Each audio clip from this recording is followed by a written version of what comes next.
La Russie devrait enregistrer une croissance d'environ 1,8% en 2018, ce qui en soi n'est pas déshonorant, mais ce qui est insuffisant au vu des objectifs assignés par le président Poutine, faire aussi bien que la moyenne mondiale, c'est-à-dire environ 3,5%.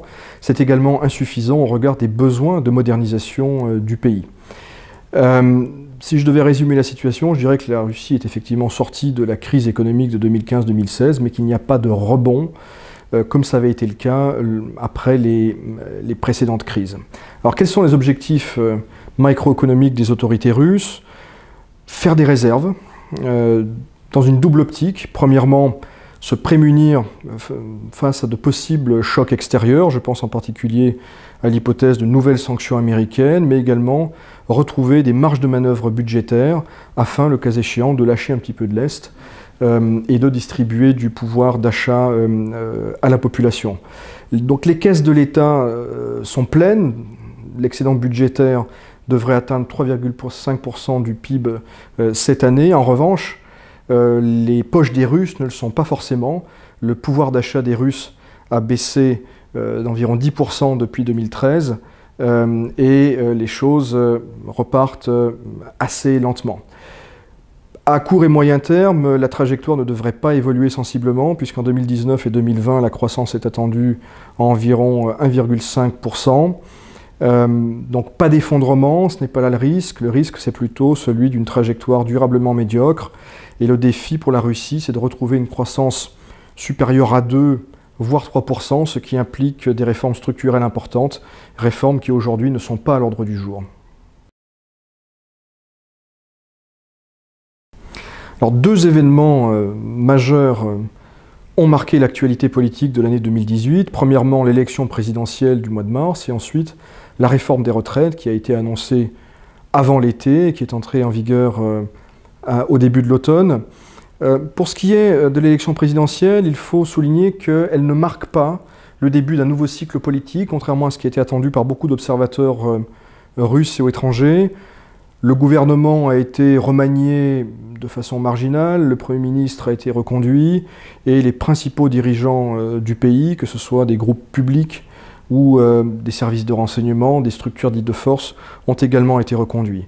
Donc il n'y a pas de nouveau cycle, de nouveau souffle de sang frais après cette élection présidentielle. Pourquoi? Il me semble que le contexte extérieur très incertain, et en particulier les tensions russo-américaines, ont, semble-t-il, conduit le président russe à ne pas donner de signaux, ni aux Russes, ni aux étrangers, qui auraient pu être interprétés comme un changement de cap. Pour ce qui est de la réforme des retraites, c'est un dossier que l'on a connu en France, en Occident, et qui est toujours à l'ordre du jour. L'essence de la réforme russe est d'ailleurs assez proche de celle qu'on a connue dans notre pays. Il s'agit de relever l'âge de la retraite, de faire cotiser la population plus longtemps afin de préserver un système par répartition. Cette réforme a un coût politique pour le président russe. Le président russe a pris un risque assumé qu'il paye par environ 20 points de popularité en moins. On voit que dans les sondages, la cote d'approbation de l'action du président Poutine est passée d'environ 80% à environ 60%. C'est beaucoup, mais elle reste malgré tout assez élevée. La réforme des retraites reste gérable, elle n'a pas donné lieu, par exemple, à des manifestations d'ampleur dans le pays. Alors, quelle est la situation politique au-delà de ces deux dossiers, de la présidentielle et de la réforme des retraites? C'est un paysage politique et un climat politique assez nouveau, avec un parti du pouvoir Russie Unie fragilisé. On l'a vu lors des élections régionales du mois de septembre. Dans 4 régions, le candidat du parti du pouvoir Russie Unie n'a pas pu être élu, ce qui est assez inédit et ce qui reflète une certaine fragilisation du pouvoir, mais surtout des relais de Vladimir Poutine. Il y a par ailleurs une opposition dite systémique, les communistes et le parti libéral-démocrate de Zhirinovsky, qui sont une opposition cooptée, qui sont dirigés par des leaders vieillissants. et qui ne semble pas appelé à jouer un rôle très important dans les années à venir. Et puis la grande interrogation, c'est évidemment l'avenir politique d'Alexeï Navalny, l'un des principaux leaders de l'opposition extra-parlementaire, de l'opposition dite hors système. Que voit-on? On voit une pression du pouvoir toujours très forte, avec des mises en détention régulières au fur et à mesure que M. Navalny appelle à des manifestations non autorisées. Pour le pouvoir, l'objectif est très clairement de faire en sorte qu'il ne soit pas en situation de se présenter lors de prochaines élections présidentielles de 2024, qu'il ne soit pas en situation juridique, ça c'est déjà fait, mais surtout en situation politique de le faire. Le pari n'est pas invraisemblable dans le sens où l'opposition extra-parlementaire est faible en soi, bénéficie d'une audience assez limitée et qu'elle est par ailleurs plutôt divisée. Dans l'ensemble, je dirais que le 4e mandat, et tout le monde le sent bien, de Vladimir Poutine sera un peu plus turbulent que le précédent. À ce stade, le système politique ne semble pas menacé, mais il est évident que la question de la succession de Vladimir Poutine, dont le dernier mandat arrive à son terme en 2024, va objectivement créer de l'incertitude politique dans le pays.